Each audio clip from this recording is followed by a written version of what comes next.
Hello friends, എല്ലാവർക്കും good morning. അപ്പോൾ എല്ലാവർക്കും എന്തൊരു അത്യുഗ്രൻ വിശേഷത്തിലേക്ക് തന്നെ സ്വാഗതം. അങ്ങനെ ഗംഗാപ്രസാദിനെയാണ് കാണിക്കുന്നത്. ഗംഗാപ്രസാദിനാണെങ്കിൽ നമ്മുടെ അമലു എണ്ണയൊക്കെ തേച്ചു കൊടുക്കുക. നല്ല വേദനിക്കുന്നുണ്ടല്ലേ, വേദന കടിച്ചമർത്തുന്നത് കൊണ്ട് എന്തായാലും കരയാത്തത്. അത് കേട്ടത് ഗംഗ അമലുവിനെ ഇങ്ങനെ നോക്കുക. സോറി കേട്ടോ, വിനായകേട്ടനെ സംസാരിക്കാൻ പറ്റില്ല എന്നുള്ള കാര്യം ഞാൻ മറന്നുപോയി. ദേ ഈ തൈലം ഉണ്ടല്ലോ, ഇതിങ്ങനെ കഴുത്തി തേച്ചാലേ ശബ്ദം കിട്ടുമെന്ന അപ്പ പറയാറ്. അതുകൊണ്ട് തന്നെ ഇത് ഞാൻ വിനായകേട്ടൻ്റെ കഴുത്തിൽ തേച്ച് തരാം. തൊണ്ടയിൽ തേക്കുമ്പോൾ പെട്ടെന്ന് ശബ്ദം കിട്ടും. ഇതൊക്കെ കാട്ടിലെ മരുന്നുകളാ. ഇതൊക്കെ തേച്ച് കൊടുക്കുമ്പോൾ ഇത് വിശ്വസിച്ച് വരുന്നവര് പെട്ടെന്ന് തന്നെ സംസാരിക്കാറുണ്ട്.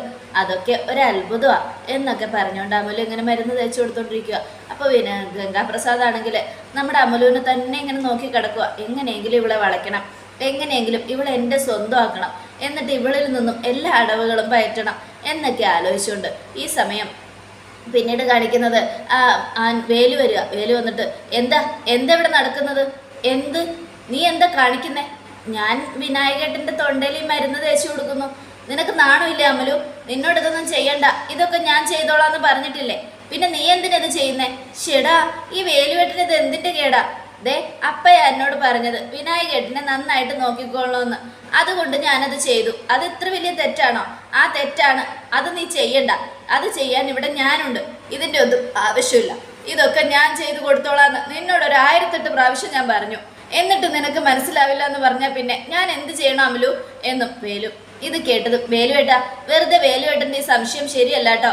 വിനായകേട്ടനെ ഞാൻ സഹായിക്കുന്നുണ്ടെങ്കിൽ വിനായകേട്ടൻ്റെ ജീവിതം തിരിച്ചു കിട്ടാനുള്ള ഒരു പോരാട്ടമാണത്. അച്ഛൻ അങ്ങനെ പറഞ്ഞതുകൊണ്ടാണ് ഞാനിതൊക്കെ ചെയ്യുന്നത്. അല്ലാതെ വേലുവേട്ടൻ വിചാരിക്കുന്നത് പോലെ എൻ്റെ മനസ്സിൽ തെറ്റായ രീതികളൊന്നുമില്ല. നിന്റെ പോക്കത്ര ശരിയല്ല. അതുകൊണ്ട് തന്നെയാണ് ഞാൻ നിന്നോട് സംസാരിക്കുന്നത്. നാട്ടിൽ നിന്നും കാട്ടിലേക്ക് ആൾക്കാർ വന്നാൽ എങ്ങനെ ജീവിക്കണം, എന്ത് ചെയ്യണം? കാട്ടിലെ മൃഗങ്ങളെക്കാളും ക്രൂരന്മാരാണ് നാട്ടിലെ മനുഷ്യർ. അത് മനസ്സിലാക്കി വേണം ജീവിക്കാൻ. മനസ്സിലായോടി? അത് കേട്ടതും ഇയാളുടെ ഈ സ്വഭാവം എനിക്കിപ്പോൾ തീരെ പിടിക്കുന്നില്ല. എന്തൊരു സംശയമൊന്നുമില്ല. നിന്റെ പോക്ക് ശരിയല്ലാത്തത് കൊണ്ടാണ് ഞാൻ അങ്ങനെയൊക്കെ പറയുന്നത്. നിനക്കിത്തിരി മാന്യമായിട്ട് നടന്നൂടെ? ഞാൻ എന്ത് തെറ്റ് ചെയ്തു എന്നാ ഈ സുഖമില്ലാതെ കിടക്കുന്ന ആൾക്ക് ഇത്തിരി കുഴമ്പിട്ട് കൊടുത്തു, തൊണ്ടയിൽ തൈലം തേച്ച് കൊടുക്കുന്നത് ഇത്ര വലിയ തെറ്റാണോ വേലുവേട്ടാ എന്നും ചോദിക്കണം. അത് കേട്ടതും അതെ തെറ്റാണ്, എഴുന്നേറ്റ് പോ, ഇതൊക്കെ ഞാൻ ചെയ്തോളാം, നിന്നോട് എഴുന്നേറ്റ് പോകാനല്ലേ പറഞ്ഞത്. അത് കേട്ടതും നമ്മുടെ അമലു ഞാൻ എൻ്റെ ഇഷ്ടം പോലെ ചെയ്യും, ഇയാളുടെ പണി നോക്ക് എന്നും പറഞ്ഞുകൊണ്ട് അമലു അവിടെ ദേഷ്യപ്പെട്ട് എഴുന്നേറ്റ് പോവുക. ഈ സമയം നമ്മുടെ വേലു അവിടെ ചെന്നിരുന്നു. എൻ്റെ സാറിന് ഇതൊക്കെ ഞാൻ ചെയ്തു തരില്ലേ, പിന്നെ എന്തിനാ അവളെ വിളിക്കുന്നേ? അത് കേട്ടതും ഞാൻ വിളിച്ചില്ലല്ലോ എന്നും ആംഗ്യ ഭാഷയിൽ വിനായകൻ. അത് ശരിയാണല്ലോ, ഇയാൾക്ക് സൗണ്ടൊന്നും ഇല്ലല്ലോ, പിന്നെ എങ്ങനെ ഇയാൾ വിളിക്കാനാ? അവള് വരുക മനഃപൂർവ്വം. എടാ വേലു, എന്തായാലും നിനക്കുള്ള ശിക്ഷ ഞാൻ തരാടാ. നിന്റെ അമലുവിനെ ഞാൻ ഇവിടുന്ന് പോകുന്നതിന് മുമ്പ് സ്വന്തമാക്കിയിരിക്കും. അതാണ് നിനക്ക് ഞാൻ തരുന്ന ഏറ്റവും വലിയ ശിക്ഷ എന്നും ആലോചിച്ചുകൊണ്ട് നമ്മുടെ ഗംഗ ഇങ്ങനെ കിടക്കുക. ഈ സമയം സാറേ, ഈ നാട്ടിൽ വരുന്ന പല ആൾക്കാരും നാട്ടിൽ നിന്ന് വരുന്ന പല ആൾക്കാരെയും വിശ്വസിക്കരുതെന്ന് മൂപ്പൻ പറയാറുണ്ട്. എന്തായാലും മാമൻ പറഞ്ഞത് സത്യം. കാരണം മനുഷ്യന്മാരെയൊക്കെ കാണുമ്പോൾ നമുക്ക് തോന്നും പാവങ്ങളാന്ന്. എന്നാൽ അവരുടെ ഉള്ളിൽ ഒരു മൃഗം ഉണ്ടാവും. കാട്ടിലെ മൃഗത്തിനേക്കാൾ കൊടൂരമായിരിക്കും അവരുടെ സ്വഭാവം. ആ മനസ്സിലെ മൃഗം അത് സാറിൻ്റെ മുഖത്തും കാണുന്നുണ്ട്. സാറിനെ കണ്ടപ്പോൾ എനിക്കൊരു പാവത്തിനെ പോലെയല്ല തോന്നിയത്, ഒരു വില്ലനെ പോലെ തോന്നിയത്. വില്ലൻ? സാറ് ശരിക്കും ഒരു വില്ലൻ തന്നെയാണോ? ഇതുപോലെ കുഴമ്പിടാനും മർമ്മത്തിൽ നോക്കി ഒന്ന് കുത്താനും എനിക്ക് നന്നായിട്ട് അറിയാം. അതൊക്കെ എൻ്റെ മാമൻ എന്നെ നന്നായിട്ട് പഠിപ്പിച്ചു തന്നിട്ടുണ്ട്. അതുകൊണ്ട് തന്നെ സാറിനെ ഇവിടെ തന്നെ കടത്തിക്കാനുള്ള വഴിയും എനിക്കറിയാം. പക്ഷേ നല്ല രീതിയിലാണ് മുന്നോട്ട് പോകുന്നതെങ്കിൽ കുഴപ്പമില്ല. അതല്ല എൻ്റെ അമലുവിനെ തട്ടിയെടുത്ത് എന്തെങ്കിലും നേടാനാണ് വിചാരമെങ്കിൽ നടക്കില്ല മോനെ എന്നും പറഞ്ഞുകൊണ്ട് വേലു ഇങ്ങനെ നിൽക്കുക. ഈ സമയം മൂപ്പൻ്റെ ഭാര്യയെ കാണിക്കുന്നത്. അവരിങ്ങനെ സംസാരിച്ചുകൊണ്ടിരിക്കുക. അപ്പ എന്താ മോളെ? അപ്പയല്ലേ എന്നോട് പറഞ്ഞത് വിനായകേട്ടനെ നന്നായിട്ട് നോക്കണമെന്നും വിനായകേട്ടൻ്റെ കാര്യത്തിൽ പ്രത്യേക ശ്രദ്ധ വേണമെന്നും? അതേ മോളെ, ഞാനാ പറഞ്ഞത്. എന്നിട്ട് വേലുവേട്ടൻ എന്തിനാ ഇങ്ങനെയൊക്കെ ചെയ്യുന്നത്? ഏത് നേരവും എന്നെ സംശയമാണ്. വേലുവേട്ടൻ വന്ന് ഓരോന്ന് പറയുമ്പോൾ സങ്കടം വരിക. വേലുവേട്ടൻ എപ്പോഴും സംശയം മാത്രമേ ഉള്ളൂ. സംശയിക്കുന്ന ഒരാളുടെ കൂടെ എങ്ങനെയാപ്പാ ജീവിക്കുന്നത്? അതും സത്യമാണ് മോളെ. നിനക്ക് വേണ്ടി പറഞ്ഞു വെച്ച പയ്യനല്ലേ വേലു. അപ്പം നീ അവൻ്റെ കൂടെ അടുത്ത് ഇതാകുമ്പോൾ അവന് സങ്കടം ഉണ്ടാവും, അല്ലാതെ വേറൊന്നുമില്ല. നിന്നോടുള്ള ഇഷ്ടം കൊണ്ടാ മോളെ. അല്ലപ്പ, അയാളുടെ സംസാരം കേൾക്കുമ്പോൾ കലി വരുക. എന്നെയും സംശയിച്ചാണ് സംസാരിക്കുന്നത്. അത് കേൾക്കുമ്പോൾ ആർക്കാണെങ്കിലും ദേഷ്യം വരില്ലേ? ശരിയാണ്, സാരമില്ല, വിട്ടുകള. ഇല്ലപ്പ, എനിക്കിത് സഹിക്കാൻ പറ്റുന്നില്ല. ഇങ്ങനെ പോയാ ഞാൻ അയാളെ കല്യാണം കഴിക്കില്ല. എപ്പോഴും സംശയം മാത്രം മനസ്സിൽ വെച്ചുകൊണ്ട് നടക്കുന്ന ഒരാളെ എങ്ങനെയാ അപ്പ കല്യാണം കഴിക്കുന്നേ? അത് മോള് പറയുന്നതിലും കാര്യമുണ്ട്. ആ, നിങ്ങളൊന്ന് പറഞ്ഞു കൊടുക്ക്, അവൻ അങ്ങനെ സംശയിക്കുന്നത് ശരിയല്ല. അപ്പോഴേക്കും വേലു വന്നു. എടാ വേലു, എന്തിനാടാ നീ മോളെ ഇങ്ങനെ സംശയിക്കുന്നേ? അത് പിന്നെ ആ വിനായകനുമായിട്ട് അടുത്തവളുടെ പഴക്കം കാണുമ്പോൾ എനിക്ക് ദേഷ്യം വരുമോ അപ്പ? മാമ, എന്തായാലും ഇവൾ ഇങ്ങനെയൊന്നും ചെയ്യാൻ പാടില്ല. കാരണം എന്താന്ന് വെച്ചിട്ടുണ്ടെങ്കിൽ കാട്ടിൽ നിന്നും വരുന്നവരെ സൂക്ഷിക്കണമെന്നും അവരൊക്കെ ശരിയല്ലാത്ത ആൾക്കാരാണെന്നും കാട്ടിലെ മൃഗത്തിനേക്കാൾ ക്രൂരരാണെന്നും മാമൻ പറഞ്ഞു തന്നിട്ടില്ലേ? അതെ, അത് തന്നെയാണ് എൻ്റെയും വിശ്വാസം. ആ വിനായകനെ കാണുമ്പോൾ എനിക്ക് അത്ര അങ്ങോട്ട് ഇതാകുന്നില്ല. അവനെ കണ്ടിട്ട് പേടി തോന്നുക. അവനൊരു വില്ലനാണോ എന്നൊരു സംശയം എനിക്കുണ്ട്. അത് കേട്ടതും നമ്മുടെ മൂപ്പൻ പറയാ, അവൻ വില്ലനാണെങ്കിലും നല്ലവനാണെങ്കിലും അവനെ കാട്ടിലെ ദൈവങ്ങള് കാളി നമ്മുടെ കയ്യിൽ ഏൽപ്പിച്ചിരിക്കുക. അവനെ സുരക്ഷിതമായിട്ട് ഇനി അസുഖം മാറി നീ തന്നെ വെള്ളം കടത്തിക്കൊണ്ടുപോയി വിട്ടോ. അത് നിന്റെ ഉത്തരവാദിത്വ. എന്താ വേലു, നീ അത് ചെയ്യില്ലേ? അതൊക്കെ ഞാൻ ചെയ്യാം മാമ. പക്ഷെ ഇവളോട് പറയണം, ആ ഇടയ്ക്കിടയ്ക്ക് അവന്റെ അടുത്ത് പോയിട്ടുള്ള ഈ ശൃംഗാരം ഒന്നും വേണ്ടാന്ന്. ഞാൻ എന്ത് ശൃംഗരിച്ചു എന്നാ? അപ്പയ്ക്കറിയോ, അന്ന് ഞാനും വിനായകേട്ടനും കൂടെ കാട്ടിലൂടെ നടക്കുമ്പോൾ വിനായകേട്ടനെ ഉപദ്രവിച്ചവര് ഞങ്ങൾക്കരികിലേക്ക് വന്നായിരുന്നു. എന്നിട്ട് വിനായകേട്ടന്റെ ഫോട്ടോ കാട്ടിയിട്ട് ഈ ആളെ കണ്ടോ എന്നും ചോദിച്ചു. കൊല്ലാനാണോന്നൊന്നും അറിയില്ല, അതുകൊണ്ട് എനിക്ക് ഇയാളെ അറിയില്ല എന്നാ ഞാൻ പറഞ്ഞത്. അങ്ങനെയാണെങ്കിൽ സൂക്ഷിക്കണം, വളരെ സൂക്ഷിക്കണം. കാരണം നാട്ടിൽ നിന്നും വരുന്നവര് പലരും ക്രിമിനലുകളാ. അവനെ കൊല്ലാനായിരിക്കും ചിലപ്പോൾ മറ്റുള്ളവർ വന്നത്. അതുകൊണ്ട് ആ പാവത്തിനെ എങ്ങനെയെങ്കിലും അസുഖം ഭേദമാക്കി കരകയറ്റി വിടാൻ നോക്ക് വേലു. നീ ഏതു നേരവും അവനെ നോക്കിക്കൊള്ളാന്ന് പറയുന്നില്ലേ? അതെങ്ങനെ ശരിയാവും? നിനക്ക് ജോലിക്കൊക്കെ പോകണ്ടേ? തേനൊക്കെ എടുക്കാൻ നീ പിന്നെ എങ്ങനെ പോകും? ഇപ്പോഴാണെങ്കിൽ നീ ജോലിക്കും പോകുന്നില്ല, ഒരു കൂലിക്കും പോകുന്നില്ല.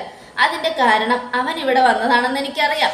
അമലു അവനെ നോക്കുന്നതും നിനക്ക് ഇഷ്ടമല്ല, അതല്ലേ കാര്യം. ഇത് കേട്ടതും അമലു ദേഷ്യപ്പെട്ടങ്ങ് പോവുക. ദേ വേലു, ഒരു കാര്യം ഞാൻ പറയാം. നീ എൻ്റെ മോളെ സംശയിച്ചിങ്ങനെ പിന്നാലെ നടന്ന അതെനിക്ക് ഇഷ്ടപ്പെടില്ല. ഒരു കാര്യം, അവൾക്ക് ഇഷ്ടമല്ലാത്ത കാര്യം ഞാൻ ചെയ്യില്ല, മനസ്സിലായല്ലോ? അവളെ സംശയിച്ചാൽ നിന്റെയും അവളുടെയും കല്യാണം വേണ്ടാന്ന് ഞാൻ അങ്ങ് വെക്കും. ചുമ്മാ പറയുന്നതാ വേലു, നീ പേടിക്കൊന്നും വേണ്ട. നിനക്ക് അവളോടുള്ള ഇഷ്ടം എത്രത്തോളം ആണെന്ന് ഞങ്ങൾക്ക് മനസ്സിലായി. അതുകൊണ്ടാണ് നീ ഇങ്ങനെയൊക്കെ സ്ട്രിക്റ്റ് ആവുന്നതെന്നും അറിയാം. എന്ന് കരുതി നീ ഇങ്ങനെ ദേഷ്യപ്പെടുവൊന്നും വേണ്ട, അവളെ സംശയിക്കുകയും വേണ്ട. ദേ, ഒരു കാര്യം പറയാം, എന്തൊക്കെ സംഭവിച്ചാലും വിനായകനെ നമ്മുടെ കയ്യിൽ കൊണ്ടുവന്നെത്തിച്ചത് കാളിയമ്മയാ. അങ്ങനെയുള്ളപ്പോൾ കാളിയമ്മയുടെ ഒരു എന്താ പറയുക, ഒരു സ്നേഹവും കരുതലും അവനുണ്ട്. അതുകൊണ്ട് തന്നെ കാളിയമ്മ വിചാരിക്കുന്നത് നമ്മൾ അവനെ ചികിത്സിച്ച് ഭേദമാക്കുമെന്നാണ്. അതുകൊണ്ട് കാളിയമ്മയുടെ ആഗ്രഹം നമ്മൾ അങ്ങ് നടത്തി കൊടുക്കണം. അതായത് വിനായകനെ ചികിത്സിച്ച് ഭേദമാക്കി വിനായകനെ പൂർണ്ണ ആരോഗ്യം വീണ്ടെടുത്ത് കഴിയുമ്പോൾ നമ്മൾ അവനെ ഇവിടെ നിന്നും നേരെ പറഞ്ഞു വിടണം. എങ്ങോട്ടേക്ക്? അവൻ്റെ നാട്ടിലേക്ക്. ഇവിടെ നിന്ന് വള്ളം കയറ്റി അവനെ നാട്ടിലെത്തിച്ചേരാ നീ. മതിയില്ലേ? പിന്നെ പ്രശ്നം കഴിഞ്ഞില്ലേ? നിന്റെ അമലുവിനെ ആരും തട്ടിയെടുക്കില്ല. എന്താ പോരെ?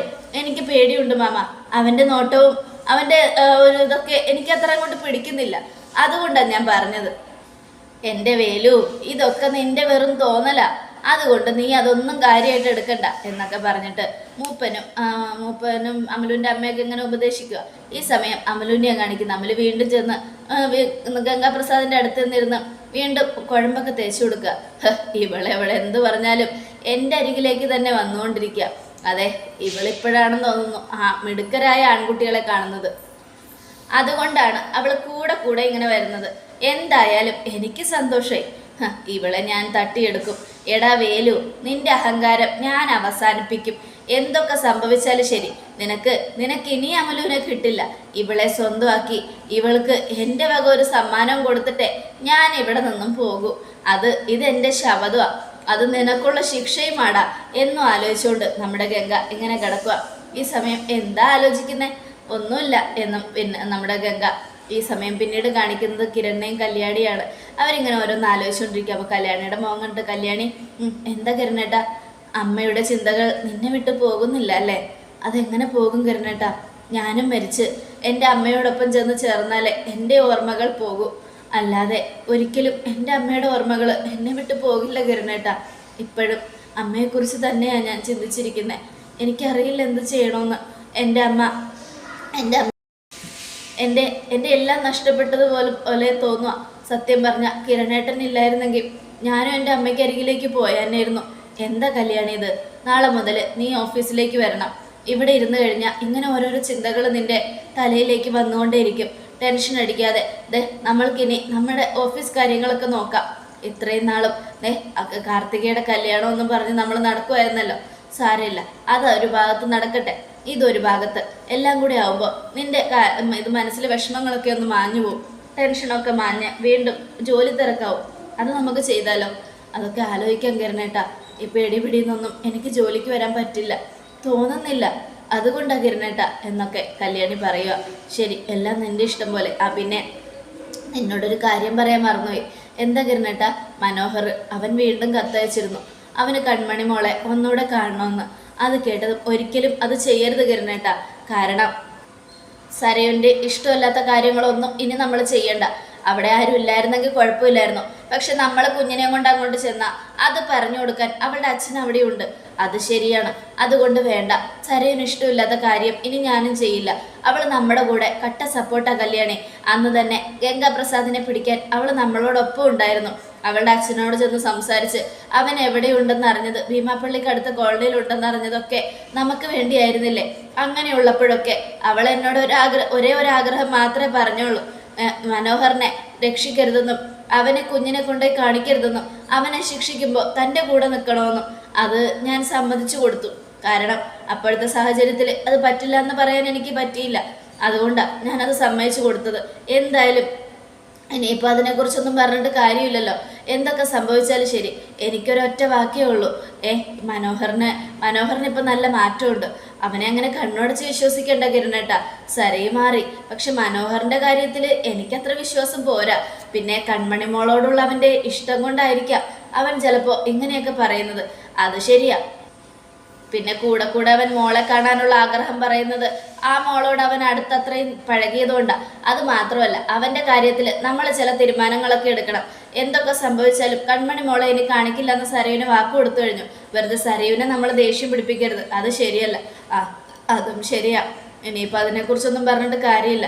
അവൻ കത്തയച്ച അതിന് മറുപടി ഒന്നും ഇല്ലാതെ നമുക്ക് മിണ്ടാതിരിക്കാം, അതായിരിക്കും നല്ലത് എന്നൊക്കെ പറഞ്ഞുകൊണ്ട് നമ്മുടെ കിരണും കല്യാണി ഇങ്ങനെ കിടക്കുക.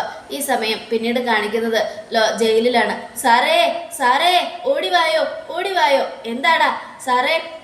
ആ രാഹുലേട്ടൻ മനോഹറിന്റെ തല തല്ലി പൊളിക്കുന്നു, അതും മമ്മട്ടി കൊണ്ട്. അത് കേട്ടതും എന്നും പറഞ്ഞുകൊണ്ട് അയാൾ ഓടി അങ്ങോട്ട് ചെല്ലുക. ചാകടാ, എൻ്റെ മോള് വരുമ്പോ നിന്റെ കാര്യം പറയാൻ സന്തോഷത്തോടെ ഞാനത് പറയും. നിന്നെ ഞാൻ തല്ലി കൊന്നു. ചാകടാ, ചാക് എന്നും പറഞ്ഞ് രാഹുൽ വീണ്ടും തല്ലുക. ഡാ മാറി നിൽക്കടാ അങ്ങോട്ട്, രാഹുലേ നിന്നെ ഞാൻ ശരിയാക്കും എന്നും പറഞ്ഞുകൊണ്ട് പോലീസുകാരൻ അവരുടെ നേരെ കൈ ചൂണ്ടുക. ഈ സമയം മനോഹറിനെ എല്ലാവരും കൂടെ തൂക്കിക്കൊണ്ടുപോയി. ഇതേ സമയം ചോരയിൽ കുളിച്ച മനോഹറിനെ എടുത്തുകൊണ്ട് പോയി കഴിഞ്ഞതും പോലീസുകാരൻ, എടാ നിനക്കിട്ട് ഞാൻ ഓങ്ങി വെച്ചിട്ടുണ്ട്, കുറെ നാളായി നിന്നെ ഞങ്ങൾ വാണിംഗ് ചെയ്യുന്നു, എന്നിട്ട് വീണ്ടും മനോഹറിന്റെ തല തല്ലി പൊളിക്കുക നീ അല്ലേ? ശരിയാക്കി തരാടാ എന്നും പറഞ്ഞുകൊണ്ട് പോലീസുകാരനെ പോകും. അങ്ങനെ മനോഹറിനെ സീരിയസ് ആയിട്ട് ഹോസ്പിറ്റലിലേക്ക് എത്തിക്കുക. ചോര ഒരുപാട് വാർന്നുപോയി. എന്നാലും എൻ്റെ രാഹുലേട്ടാ എന്തിനെങ്ങനെ ചെയ്തേ? അവനെ കൊല്ലാൻ നീ സമ്മതിച്ചില്ലല്ലോടാ. അവൻ ചത്തിരുന്നെങ്കിൽ എൻ്റെ മോൾക്ക് സന്തോഷമായായിരുന്നു. എന്നാലും ഇങ്ങനെ ചെയ്യണ്ടായിരുന്നു എന്നും മനോഹറിന് ജീവിക്കുമോ എന്തോ, അവൻ്റെ തലയോട്ടി മുഴുവനും തകർന്നു. നിങ്ങൾ ശരിയല്ല എന്നും പറഞ്ഞുകൊണ്ട് നമ്മുടെ ജയിൽവാസി അങ്ങോട്ട് പോവുക. ഈ സമയം മനോഹറിനെ ഹോസ്പിറ്റലിൽ എത്തിച്ചു. ഇതേ സമയം സരയുവിനെ വലിയ ഓഫീസർ വിളിക്കുക. നിങ്ങൾ രാഹുലിന്റെ മോളാണല്ലേ? അതെ. ഇടയ്ക്കിടയ്ക്ക് അച്ഛനെ കാണാൻ വരുന്നത് മനോഹർ മരിച്ചോ എന്നറിയാൻ വേണ്ടിയാണോ? അത് കേട്ടതും അതെ സാർ, അതിനു വേണ്ടി തന്നെയാണ് മകൾ വരുന്നത്. അവൻ കൂടെ പറയുന്നത് കേൾക്കുന്നുണ്ട്. അവൻ ചത്തു കഴിഞ്ഞാൽ എൻ്റെ മോക്ക് സന്തോഷമാവുന്ന സ്വന്തം മോളെ സന്തോഷിപ്പിക്കാൻ വേണ്ടിയാ അവൻ ഇങ്ങനെയൊക്കെ ചെയ്യുന്നത്. എന്തായാലും മകൾക്ക് വേണ്ടി അവൻ ചെയ്യുന്ന കാര്യങ്ങളൊക്കെ വളരെ ക്രൂരമാ സാറേ. അത് കേട്ടതും എന്നാ കേട്ടോ, അവൻ്റെ തലയിന്ന് തല്ലി പൊളിച്ചു നിന്റെ അച്ഛൻ. അയാൾക്ക് ഷോക്ക് കൊടുത്തിട്ടുണ്ടായിരുന്നു അല്ലേ? അത് ഭ്രാന്തൊന്നും ഉണ്ടായിരുന്നില്ല സാറേ. അന്ന് ഈ മനോഹർ എന്ന് പറയുന്ന ആള് പറഞ്ഞു ഉണ്ടാക്കിയ വെറും കഥ മാത്രമായിരുന്നു അത്. എൻ്റെ അച്ഛന് ഭ്രാന്തുണ്ടെന്ന് വിശ്വസിച്ച് ഞങ്ങളും അതിന് കൂട്ടുനിന്നു. എന്നാ കേട്ടോ, അതിനൊക്കെ ചേർന്ന് അവൻ കൊടുത്തിട്ടുണ്ട്. ഇനി അവന് ശരിക്കും കൊടുക്കേണ്ടി വരും ഷോക്ക്. ഭ്രാന്തായി നടക്കുക അയാള് എന്നൊക്കെ പറഞ്ഞുകൊണ്ട് നിനക്ക് സന്തോഷമായല്ലോ കേട്ടോടോ. അത് പറഞ്ഞപ്പോൾ അവളുടെ മുഖത്ത് സന്തോഷത്തെ ചന്ദ്രസേനൻ സാറിനോട് കിരൺ സാറിനോടുള്ള അടുപ്പം കൊണ്ടാ നിന്നോട് ഇത്ര മര്യാദയോടെ സംസാരിച്ചുകൊണ്ടിരിക്കുന്നത്. ഇല്ലെങ്കിൽ നിന്നെയും പിടിച്ച് അകത്തിട്ടാനെ. മനസ്സിലായോടി? മര്യാദയ്ക്ക് അടങ്ങി ഒതുങ്ങി ജീവിച്ചോ. എന്തായാലും ഒരു കാര്യം ഞാൻ പറയാം, നീ അവനെ ശിക്ഷിക്കാൻ നടക്കണ്ട. അവനെ ശിക്ഷിക്കാൻ നിനക്ക് എന്തായാലും മനസ്സുണ്ടെങ്കിലും പിന്നെ നീ അത് മനസ്സിൽ ഒതുക്കി വെച്ചാൽ മതി. മനസ്സിലായല്ലോ? ദേ, ഇതോടുകൂടെ നിന്റെ അച്ഛന് ഇനി താടിയും മുടിയും നരച്ചാലും പുറലോകം കാണാൻ പറ്റില്ല. പക്ഷെ മനോഹറിന് ശിക്ഷയിൽ ഇളവ് കിട്ടും. ഇത് കേട്ടതും സരയും ഞെട്ടുകയാണ്. അതോടുകൂടി എപ്പിസോഡ് അവസാനിക്കുകയാണ്. നാളത്തെ ഒരു തകർപ്പൻ വിശേഷത്തിനായിട്ട് കാത്തിരിക്കുക. എല്ലാവർക്കും ഒരിക്കൽ കൂടെ നല്ലൊരു ശുഭദിനം തന്നെ.